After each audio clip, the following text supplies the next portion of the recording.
వక్ఫ్ board భూములను ఆక్రమించిన వారిపై క్రిమినల్ కేసులు నమోదు చేస్తామన్నారు Waqf board chief executive officer Mohammed Ali. Kadapa జిల్లా ప్రొద్దుటూరులో ఉన్నటువంటి వక్ఫ్ బోర్డు భూములను ఆయన పరిశీలించారు.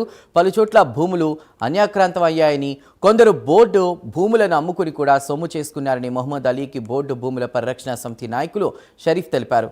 కోట్ల రూపాయల విలువ చేసే భూములు వక్ఫ్ బోర్డుకు ఉన్నాయని, ఇక వాటిని ఎవరు అన్యాక్రాంతం చేసినా వారిపై క్రిమినల్ కేసులు పెడతామని కూడా తెలిపారు. Sheikh Mohammed Ali, chief executive officer, AP state Waqf board Vijayawada నుంచి వచ్చాను.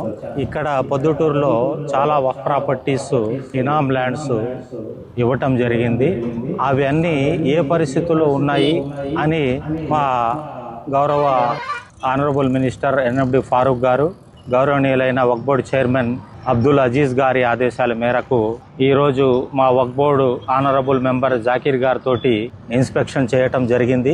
ఇక్కడ వచ్చి చూసిన తర్వాత ఎంతో ప్రాపర్టీ కొద్దిగా అన్యాక్రాంతమైనట్టుగా చెప్తున్నారు. దీని గురించి ప్రత్యేక శ్రద్ధ వహించి మొత్తం ప్రాపర్టీని సర్వే చేయాలని నిర్ణయిస్తున్నాము. ఈ ఎంత ప్రాపర్టీ ఉంది, ఎంత ఇప్పుడు ఉన్నదానికి మనం ఏ విధంగా ప్రొటెక్ట్ చేసుకోవాలా, అన్యాక్రమ దానికి ఏ విధంగా మనం లీగల్గా స్టెప్స్ తీసుకోవాలా, ఏ విధంగా మనం ఎంక్రోచ్మెంట్ ఉంటే దాని నోటీసులు ఏ విధంగా ఇవ్వాలనే ఉద్దేశంతో మొత్తం సర్వే చేయటం జరిగింది, చూడటం జరిగింది.